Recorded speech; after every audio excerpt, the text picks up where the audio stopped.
Laura Huertas es una joven de la comunidad Gunayala, en Panamá, comprometida con la transformación social y ambiental de su territorio, fundadora de Anyar, un espacio donde los jóvenes se pueden expresar y donde se brindan oportunidades de aprendizaje sobre nuevas tecnologías. Se destaca por impulsar iniciativas que promueven sostenibilidad, educación y participación de la juventud guna en los retos que enfrenta su entorno. Uno de los focos de su trabajo es la mitigación del cambio climático en Gunayala, un territorio insular que enfrenta vulnerabilidad ante el aumento y el nivel del mar y los efectos de fenómenos naturales. Laura articula la realidad cultural de su comunidad con herramientas de desarrollo, respetando la identidad y la cosmovisión guna.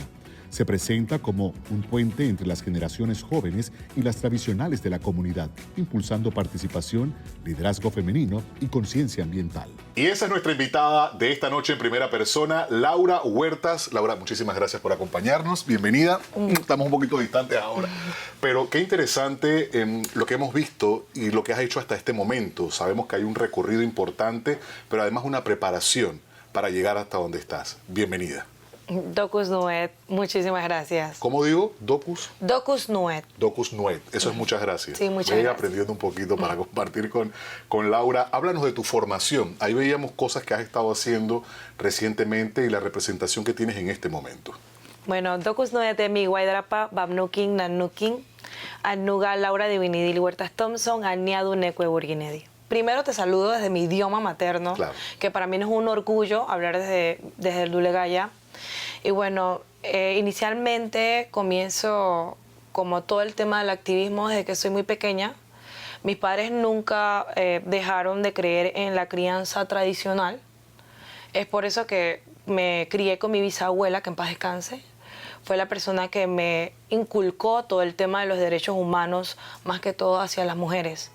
Entonces, a la edad de casi 13 años, tuvimos un pequeño percance dentro de la comunidad, donde estaban solicitando el tema de que yo me casara temprano. ¿Es parte de la cultura? No diría, ¿O no necesariamente? No necesariamente. En esos entonces, pues era un momento muy crucial para mí porque venía con dos ámbitos, tanto de la capital como de la comunidad. Porque habías estado viviendo fuera. Correcto. Entonces, el joven que crece en ambos lados no tiende a dimensionar cuáles son las pequeñas acciones que cambian dentro de las comunidades. Entonces, en esa misma línea, cuando eso pasa, eso ocurre, crea un entorno donde las mujeres se levantan, donde las mujeres hablan. Se oponen y no quieren. Se oponen y decían, no, ella es una niña que está estudiando, ella es una niña que... ¿Qué edad tenías? Que yo tenía 13 años. Wow. Sí. Y yo asumo, disculpa que te interrumpa en ese punto, pero yo asumo que no era para casarte con un niño de 13 años.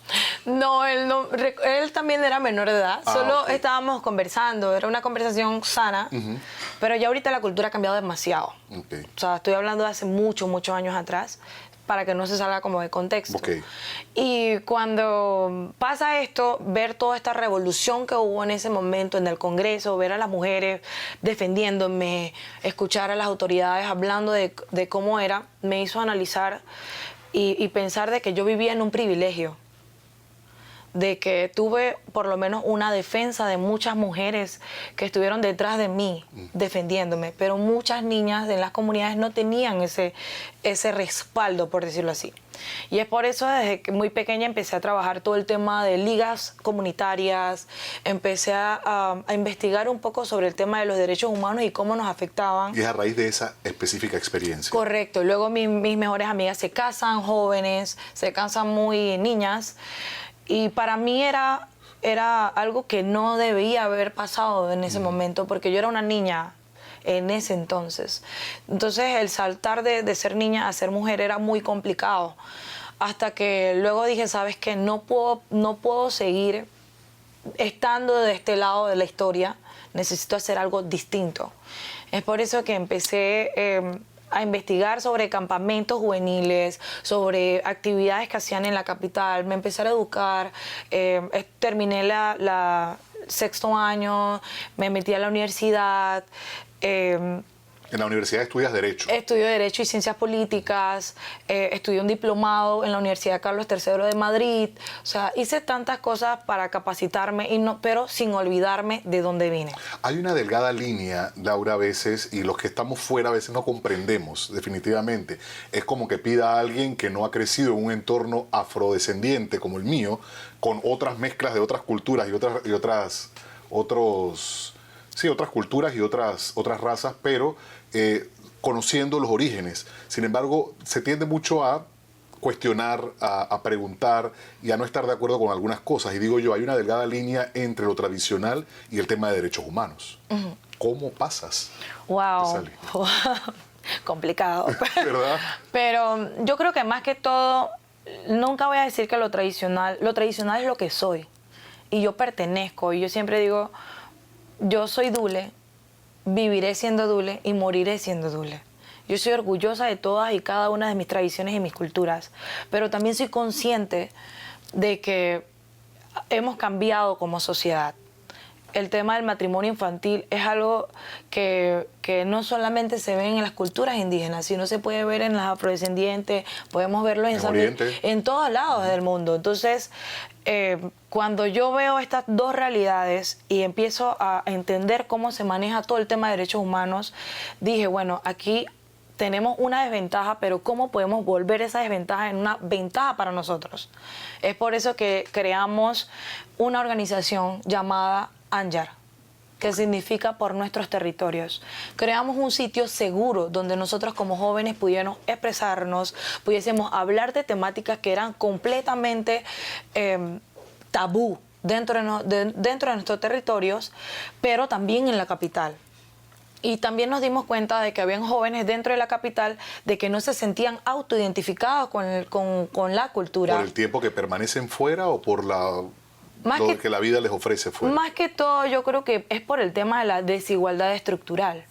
Porque el que las tradiciones se vayan perdiendo es por el tema de esa desigualdad y ese abandono que hemos tenido por mucho tiempo dentro de las comunidades. Y es por eso que comenzamos a venir a las ciudades y dentro de las ciudades vemos otro tipo de pensamiento. Aquí en la capital somos un crisol de raza y es imposible como llegar a un sitio y poner autoritariamente nuestras costumbres y tradiciones. No se puede. Hay que convivir en armonía. Tú tienes todos. que convivir, exacto. Entonces, en esa misma línea, yo analizo todo ese tema como joven y yo digo, y le digo con mi equipo de trabajo, somos mujeres dentro de ese equipo de trabajo, que cada una de ellas con una historia maravillosa, una historia que uno diría, wow, son mujeres jóvenes que han pasado por tanto. Y ellas hicieron de este espacio nuestro y donde pudimos abrirlo no solamente para dentro de la comarca, sino también lo pudimos abrir a nivel nacional. Hemos recorrido desde Bocas del Toro hasta Arién. Hemos estado en lugares... Hay territorio indígena en todas. Somos 7 pueblos indígenas. Ya no pueden seguir ignorándonos, ya no pueden seguir simplemente pensando que vivimos en una manera de vivir antigua. También nuestra manera de vivir debe ser respetada. Quiero irme a la pausa aprovechando este punto específicamente porque hay que entender el porqué de la defensa de los territorios. A veces de fuera no entendemos. Te hacía un comentario hace un momento de muchas cosas que se dicen desde fuera y obviamente desde el desconocimiento. Así que vamos a irnos a la pausa. Esta conversación en primera persona continúa al regresar junto a Laura Huertas esta noche.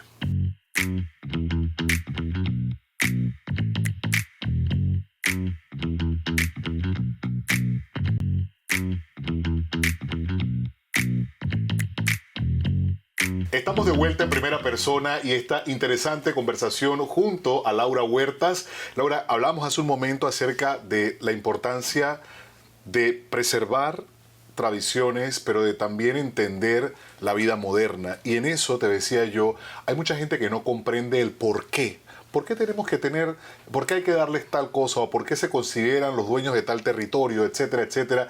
Y entran disyuntivas como cuando hay movilizaciones, paralizaciones, bloqueos.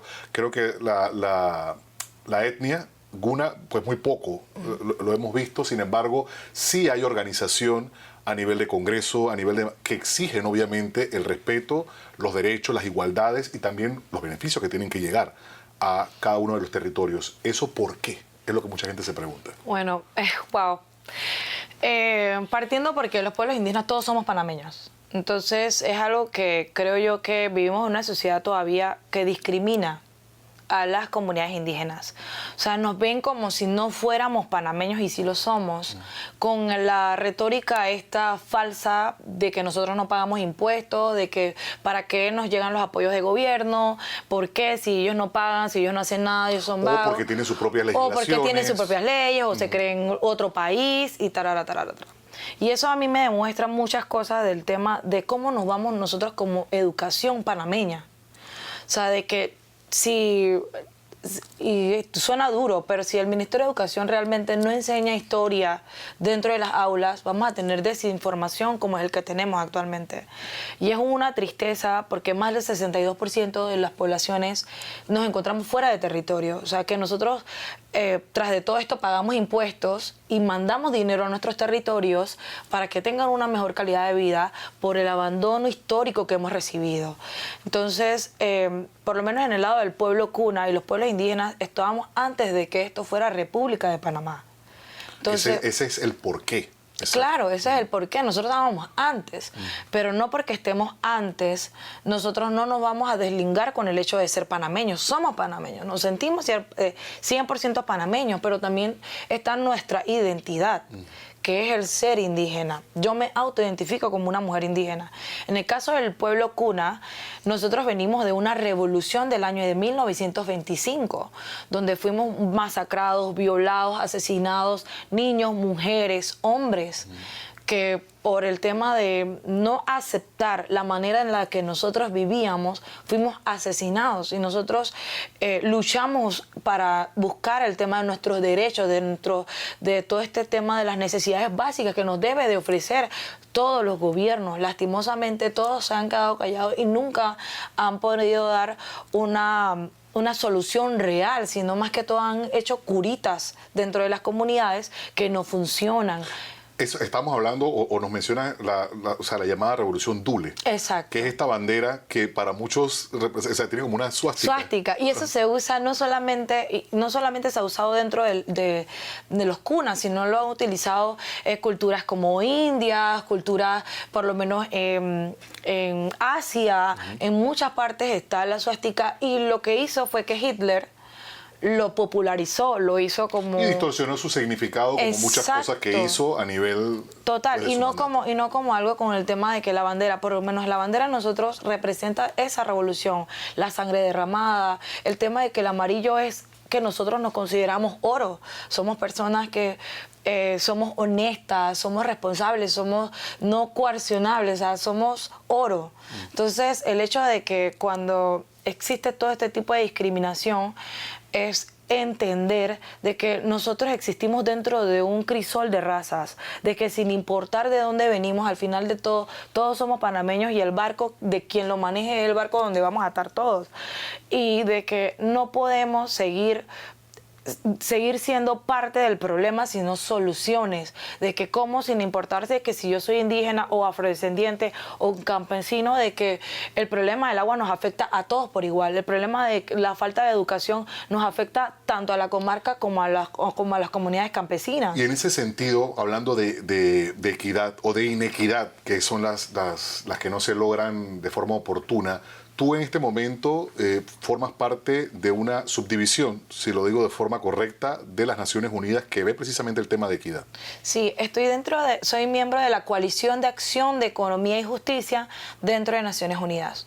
Nosotros ahí hablamos negociamos sobre todo el tema de cómo se debe de garantizar el acceso a la justicia, no solamente de América Latina y el Caribe. Y a mí me hace sentir muy orgullosa el decir de que Panamá está siendo representada. Y no porque yo sea indígena o cuna, no estoy representando todos los intereses de los afrodescendientes, de los campesinos, de las mujeres, de las amas de casas, de esas mujeres que están invisibilizadas. Lo que le llaman minorías. Exacto, las minorías. Estamos todos incluidos dentro de Naciones Unidas y dentro de este espacio que se logra, y qué orgullo que sea una mujer indígena y la primera en estar dentro de un espacio de toma de decisión tan importante como es de la Generation Equality. ¿Eso ocupa tu tiempo completo?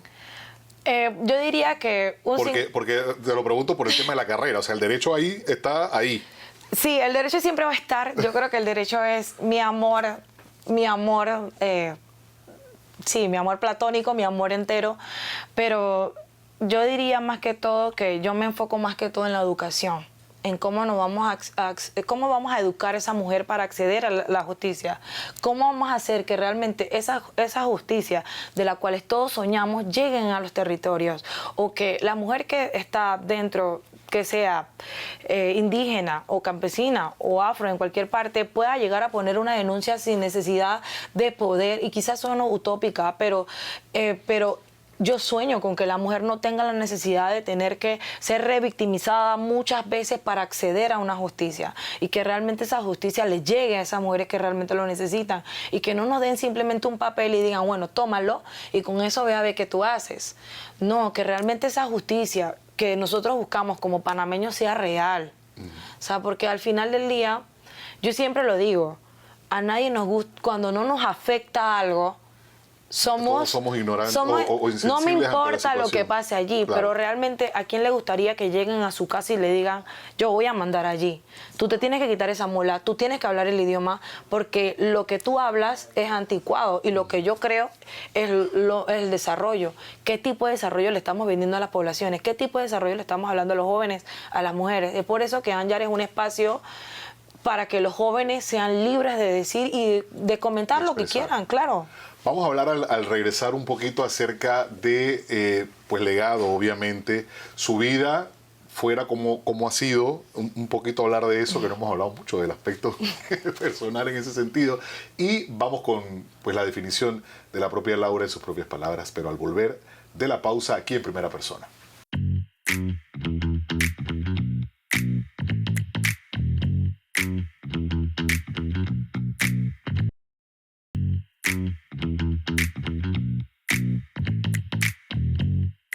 Estamos de vuelta en Primera Persona, pues ya en la recta final prácticamente, pero una conversación sumamente interesante. Y yo creo que hoy mucha gente va a poder comprender mejor, si es que no lo había hecho antes, el porqué de algunas cosas en nuestros pueblos indígenas y el por qué se exige también en algún momento determinado. ¿A qué escenarios te ha llevado esta experiencia con Naciones Unidas? Asumo yo que por toda parte del mundo. Bueno, honestamente, yo siempre tengo que agradecerle al UNFPA, fueron las primeras personas que creyeron en mí. Pues con eso estuve en la primera cumbre, bueno, la cumbre regional sobre la ICPD. Me llevaron a la ICPD, estuve en Kenia. Fuerte, me imagino, el tema ya. Sí. Estuvo muy fuerte, la verdad, y bueno, también estuve en el high level de Naciones Unidas abriendo el panel sobre el tema de juventud. He ido a muchas partes del mundo. Yo creo que más que todo el trabajo que llevamos como juventud nos ha llevado a abrir espacios que nunca pensamos, una COP, ahorita se está dando la COP en Brasil, tenemos jóvenes que están representando allá, o sea, hemos recorrido el mundo entero, pero también hemos recorrido los territorios. O sea, nosotros no nos olvidamos de dónde venimos y cuál es nuestro motor. Y a pesar de todo esto y de todos los halagos que hemos tenido a nivel internacional, yo creo que el trabajo real es el trabajo que tenemos en las comunidades. Para mí ese es el verdadero trabajo. Y yo puedo decirlo que hemos sembrado en nuestro territorio cocales, hemos trabajado con juventudes, hemos hablado muchísimo, hemos hablado sobre el tema de derechos sexuales y reproductivos, sobre el tema del cambio climático, sobre el tema de por lo menos nosotros tenemos mucha participación en altavoz juvenil de la Unión Europea. Nosotros hemos participado en muchas campañas publicitarias con el tema de no a la discriminación y de cómo como población indígena estamos a la vanguardia de todos estos tipos de saberes y que no por ser indígenas somos desconocidos o somos ignorantes en X y Y tema. No, dentro de nuestros pueblos existen abogados, médicos, una gama enorme de profesionales que son políglotas, que hemos estado. Yo creo que Naciones Unidas me ha abierto muchas de las puertas, pero no solamente a mí, sino a todas y cada una de las niñas que van detrás de mí. Que yo siempre lo digo, yo no estoy detrás de nadie, ellas están al frente de mí, ellas están al lado mío. Y es que hoy por hoy, pues eres un referente para cada una de ellas y de alguna manera esa puerta la fuiste abriendo para que ellas también puedan pasar. Yo no puedo dejar de atar o de hilar el tema al inicio de esa niña de 13 años que se vio en una situación muy difícil para el momento, la edad que tenía, y la mujer que hoy puede tomar decisiones sobre su vida, sobre qué quiere hacer o con quién quiere avanzar. ¿Tú consideras que, y yo he escuchado mucho, y esto ya es en el plano personal, que las culturas se tratan de preservar y de respetar, no de respetar, porque no sería un irrespeto, pero sí de mantener ese vínculo entre los propios miembros de la etnia? ¿Eso para ti es importante? O sea, ¿tienes que casarte con alguien guna también, o eso no es algo que para ti deba ser? No, yo digo que hemos cambiado. Todas las cosas han sido cambiantes dentro de nuestro pueblo. Yo creo que el tema de el casarte con la persona que tú quieres es lo que todo el mundo debe aspirar. Entonces, el hecho de que, por ejemplo, yo, no sé, por decirle un ejemplo, si yo quiero estar con una persona no indígena, yo soy libre de hacerlo. Entonces, a eso nosotros nos abrimos en ese espacio, y de que ahorita existe mucho mestizaje y hay muchas madres que tienen muchos niños mestizos en cualquier parte. Es más, niños en Bélgica, niños en Suiza, niños en Alemania, niños en muchas partes que son indígenas y se sienten identificados como cunas. Claro.